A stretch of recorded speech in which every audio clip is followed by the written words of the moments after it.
पंचायत बनेगा, 13,000 मुखिया, 13,000 सरपंच, ये सब बनेंगे। तो 13,000 जब बनेगा, जब 8,000 को आप राशि देने में सक्षम नहीं हो रहे हैं। दोस्तों नमस्कार, आदाब। मैं राजू राइन, आप देख रहे हैं भारत की आवाज़।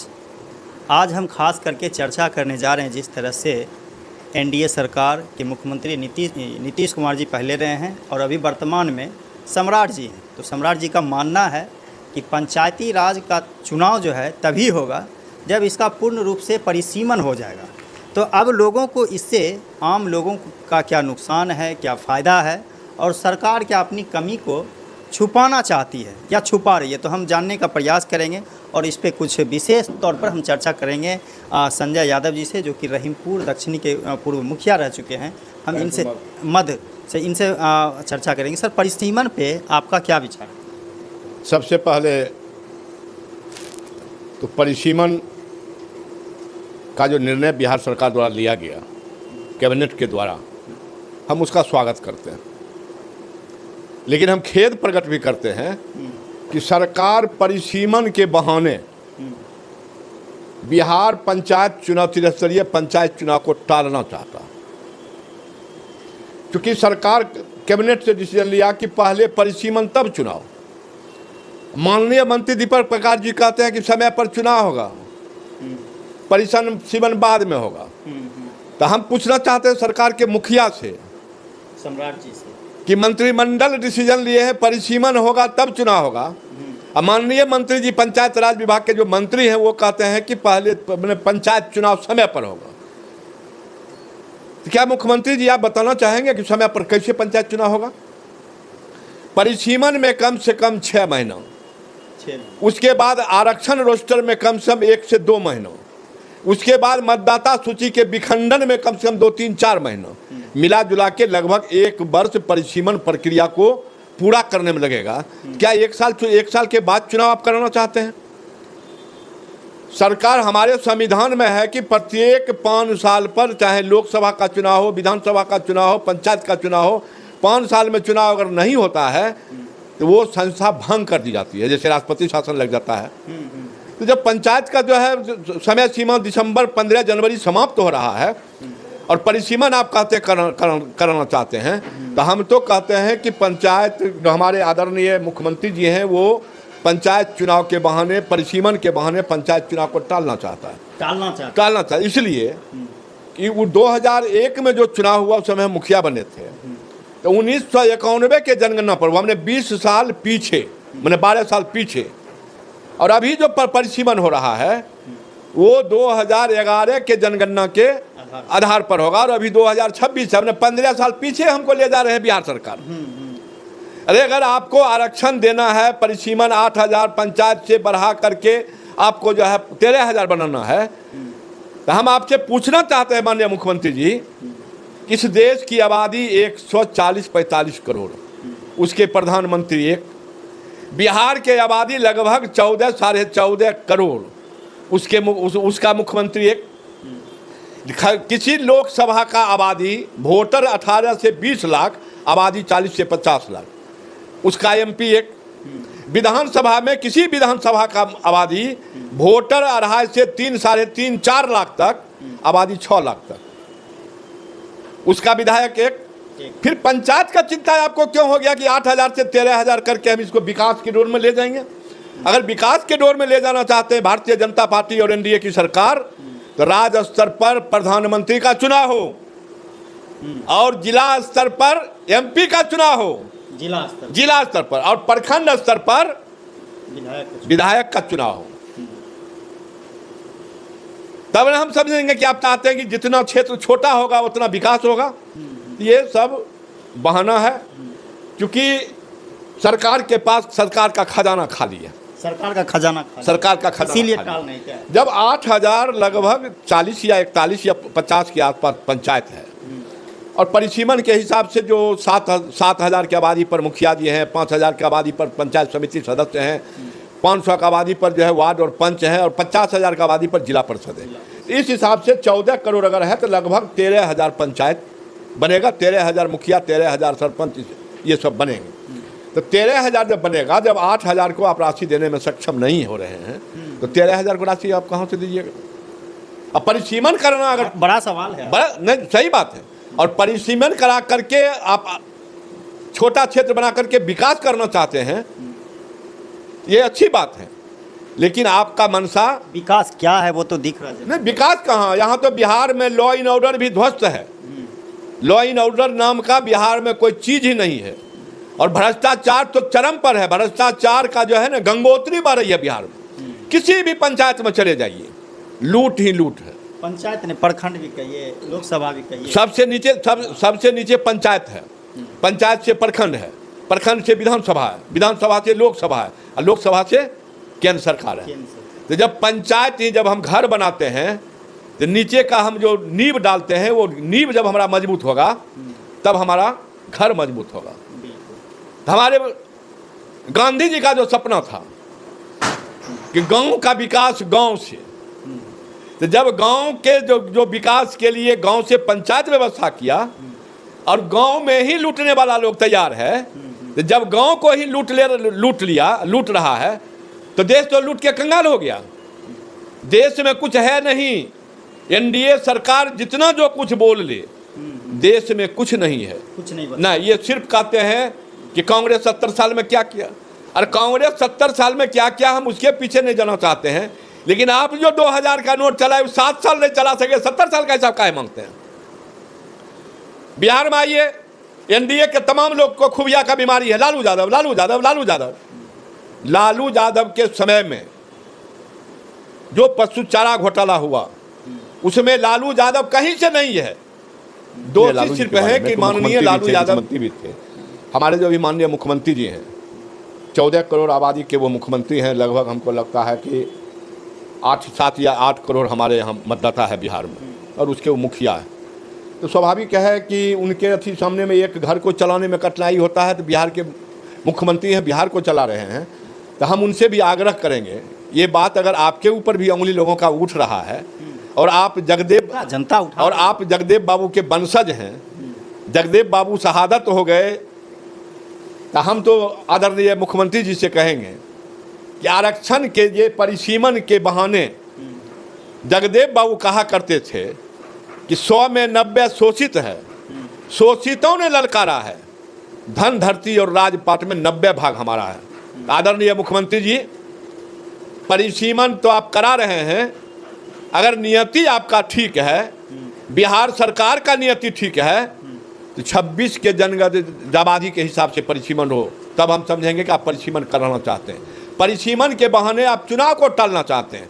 जब 11 के जनगणना पर परिसीमन आपको कराना ही था, तो दिसंबर चुनाव 5 साल पूर्ण रहा है, प्रत्येक मुखिया 15 जनवरी तक में जो उनका कार्यकाल पूर्ण रहा है, तो आप 1 साल पहले भी तो करा सकते थे।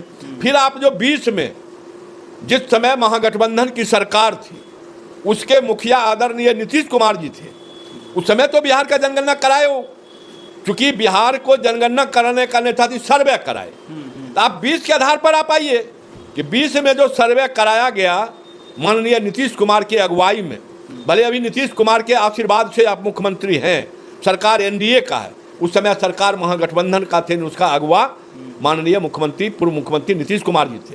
तो 20 में जो जातीय सर्वे बिहार में हुआ, उस जातीय सर्वे के हिसाब से पंचायत का क्षेत्र पर निर्धारित कर दीजिए और समय पर चुनाव कराइए। समय पर चुनाव नहीं करा रहे हैं तो स्पष्ट है कि आप चुनाव परिसीमन के बहाने चुनाव को टालना चाहते हैं। आप अपनी कमी को छुपाना चाहते हैं। परिसीमन के हितैषी अगर सरकार है, मनसा ठीक है, समय पर चुनाव कराने की घोषणा करें। आपका जो तिथि दिसंबर है 15 जनवरी से पहले, तो बिहार सरकार से हम आग्रह करना चाहते हैं कि पहले चुनाव के कैलेंडर आप निकाल दीजिए कि इतना से इतना तारीख तक बिहार में पंचायत का चुनाव होगा, उससे पहले इतना से इतना तारीख तक मतदाता सूची का विखंडन होगा, उससे पहले इतना से इतना तारीख तक परिसीमन होगा। तब हम बुझेंगे कि बिहार के विकास के प्रति आप सजग हैं। नहीं तो हम समझते हैं कि बिहार के लोगों को आप फिर से ठगना चाह रहे हैं। हाँ, फिर से आप बिहार के लोगों को धोखा देना चाहते हैं। और माननीय मुख्यमंत्री से और एक चीज़ कहना चाहेंगे, ओबीसी जो है संविधान में, ईबीसी ओबीसी का ही अंग है। हम जो ओबीसी है लगभग 50%, उसी में ईबीसी है, विभिन्न तरह के सैकड़ों जाति है। नीतीश कुमार जी चालाकी से 2005 में जब वो मुख्यमंत्री बने तो ओबीसी को आरक्षण दिए, लेकिन ओबीसी का आरक्षण नहीं था। फॉर्म जो हम लोग जाते थे नामांकन कराने के लिए, तो फॉर्म में है पिछड़ा वर्ग, लेकिन अति पिछड़ा वर्ग का सर्टिफिकेट लगाना पड़ता था। और ओबीसी में पूरे बिहार में सबसे बड़ी आबादी यादव और कुशवाहा समाज की है, लेकिन त्रिस्तरीय पंचायत में यादव और कुशवाहा समाज को आरक्षण नहीं है। माननीय मुख्यमंत्री जी जगदेव बाबू के रास्ते पर चलने वाले आप हैं, भले आप भाजपा में हैं, एनडीए में हैं, लेकिन मानसिकता आपका समाजवादी विचारधारा का है। तो हम तो आपसे आग्रह करेंगे कि हम जो 2005 से अभी तक जो पिछड़ा वर्ग खास करके यादव और कुशवाहा और इसमें दर्जनों जो जाति हैं जो त्रिस्तरीय पंचायत में हम आरक्षण से वंचित हैं, क्यों नहीं हमको आरक्षण मिलेगा? क्योंकि संविधान में ही हमको अधिकार दिया गया। बाबा साहेब भीमराव अम्बेडकर जो संविधान बनाए उसमें एनेक्सर 2 का हम लोग को सर्टिफिकेट बनता है, कुशवाहा का भी एनेक्सर 2 का सर्टिफिकेट बनता है, यादव का भी एनेक्सर 2 का सर्टिफिकेट बनता है, लेकिन त्रिस्तरीय पंचायत चुनाव में हम लोगों को आरक्षण नहीं है। तो हम आपके माध्यम से ये बताना चाहते हैं, बिहार वासियों को भी हम कहना चाहते हैं कि परिसीमन हो, लेकिन चुनाव समय पर हो। इसके लिए बिहार के लोगों को आंदोलित होना चाहिए, सड़क पर उतरना चाहिए, सड़क से सदन तक संघर्ष करना चाहिए। तुम परिसीमन कराओ, हम उसका हिमायती हैं, लेकिन समय पर 5 साल के अंदर जो चुनाव का प्रक्रिया संविधान में है, तुम चुनाव का घोषणा करो। और हम आपके चैनल के माध्यम से कहते हैं कि अगर 10 दिन 15 दिन के अंदर अगर चुनाव का घोषणा और परिसीमन के तिथि का घोषणा अगर नहीं होता है कि इतना से इतना तारीख तक परिसीमन, इतना से इतना तारीख तक मतदाता सूची का विखंडन, इतना से इतना तारीख तक आरक्षण रोस्टर और इतना से इतना तारीख तक 15 जनवरी से पहले बिहार में पंचायत चुनाव, तो हम भी माननीय न्यायालय में जाने के लिए तैयार हैं। इस मुद्दा को लेकर हम उच्च न्यायालय में जाएंगे। सिर्फ आज हो गया 17 तारीख, 31 अगस्त तक सरकार अगर पंचायत तिथि का निर्धारण नहीं करता है, डेट निर्धारण नहीं करता है, या मान लिए निर्वाचन आयोग, राज्य निर्वाचन आयोग, हमारे मंत्री जी पहले कहते थे चुनाव समय पर होगा, अब इधर 2-4 दिन से कह रहे हैं कि हम सहयोग करेंगे, हमारा प्रयास है कि समय पर चुनाव हो, लेकिन ये तय करना है राज्य निर्वाचन आयोग। अरे राज्य निर्वाचन आयोग को तय करेगा तो कैबिनेट में तो आप डिसीजन ले लिए परिसीमन होगा, तो परिसीमन होगा तो इसमें 1 साल तक समय लगेगा। इसका मतलब है कि आपका मंशा है कि चुनाव नहीं हो, क्योंकि आपका खजाना खाली है। 16वीं वित्त आयोग से जो हजारों करोड़ रुपया बिहार में 2027 से 30 तक जो पंचायत को आवंटन होने वाला है, वो घोषणा तो आप कर दिए, राशि आपके पास है नहीं। 26 को मात्र 3-4 महीना बचा है, 27 में आपको राशि देना है, तो आप चाहते हैं कि हम चुनाव टाल दें। जब तक चुनाव टाल देंगे तब तक हमको राशि नहीं देना पड़ेगा। और फिर अगर चुनाव अगर टालते हैं, हम आपके चैनल के माध्यम से हम सरकार से आग्रह करना चाहेंगे कि जो भी हमारे सम्मानित मुखिया जी हैं, समिति हैं, वार्ड हैं, पंच हैं, सरपंच हैं, जिला परिषद हैं, तो चेक काटने का अधिकार मुखिया जी पंचायत को है। 5 साल पुरने के बाद तमाम जो त्रिस्तरीय प्रतिनिधि हैं, ये भंग हो जानी चाहिए समय पर ये भंग हो जानी चाहिए 15 जनवरी से पहले। और भंग होने से के पहले जो बाद का चीज़ है भंग हो जाना चाहिए। हम तो ये मानते हैं कि अगर बाबा साहेब भीमराव अम्बेडकर के संविधान के आप हिमायती हैं, तो 5 साल के अंदर आपको चुनाव कराने का जो संविधान में जो अधिकार दिया गया, नियम और कानून बनाया गया है, उस नियम कानून के तहत आप चुनाव की घोषणा करें और उस चुनाव घोषणा उस डेट से पहले अब परिसीमन करा लें। हम स्वागत करते हैं, लेकिन हम ये भी दुख व्यक्त करते हैं, हम खेद प्रकट करते हैं कि 15 साल पीछे क्यों, 15 साल में जो हमारी आबादी हुआ, फिर तो अब हमको आरक्षण नहीं देना चाहते हैं। आरक्षण देने का मनसा आपका जैसे भाजपा आरक्षण विरोधी है, भाजपा और एनडीए आरक्षण विरोधी है। दूसरे इंटरव्यू में हम बात करेंगे। तो यही हमारा कहना है कि अविलंब सरकार चुनाव का घोषणा करे और चुनाव घोषणा से पहले मतदाता विखंडन का भी तिथि निर्धारित करे, परिसीमन का भी तिथि निर्धारित करे। कल देखते हैं, कल से न्यूज में कि ऑनलाइन आ गया, ठीक बात है, ऑनलाइन परिसीमन आ गया। तिथि निर्धारित कीजिए कि इतना तारीख तक चुनाव समय पर होगा और उसके पहले परिसीमन भी हो जाएगा। अगर उसके पहले परिसीमन नहीं होता है तो चुनाव करा लीजिए। और 2027 में जो भारत सरकार का जो जनगणना समाप्त होने वाला है, अभी जनगणना चल रहा है, तो 27 के आधार पर जो हमारा जो आबादी है उस हिसाब से हमको आरक्षण दे दीजिएगा। और 7,000 पर मुखिया, 5,000 पर समिति, 50,000 पर जिला परिषद, 500 पर पंच, और इसको जो करना होगा 27 की आबादी पर आप विखंडन कर दीजिए। चलिए, जुड़ने के लिए बहुत बहुत धन्यवाद। जिस तरह से मुखिया जी परिसीमन पर आज पूरा विश्लेषण करने का काम किया। उन्होंने पूर्ण रूप से सरकार को जिम्मेदार ठहराते हुए उन्होंने कहा कि सरकार असल में अपनी कमी को छुपाना चाहती है और इसीलिए उनके पास जो है खजाना में राशि नहीं है। अगर वक्त पर चुनाव होगा तो मुखिया को नए आवंटन पर रुपया देना पड़ेगा, उनको योजनाओं का जो भी मिलता है वो उनको भुगतान करना पड़ेगा। तो कहीं न कहीं जो है सरकार अपनी कमी को छुपा रही है। अगर वाकई में उनका मनसा सच है तो आज 2011 के आधार पर जब आपको करना ही था, एनडीए की सरकार बिहार में लगभग 22 साल से है, तो 2 साल 3 साल पहले भी करा सकते थे। लेकिन आज ही क्यों, वो भी चुनाव के ऐन वक्त पर आपने परिसीमन का बिल पास करने का काम किया, वो भी केंद्र से। आखिर ये सच भी है, आप महसूस कर सकते हैं आखिर ऐसा चाल चलने की क्या आवश्यकता थी एनडीए सरकार को। कहीं न कहीं लोगों को इस मामले में सरकार गुमराह करना चाहती है और इससे विकास जो है आम लोगों का जो है ना रुक सकती है। तो आप इसको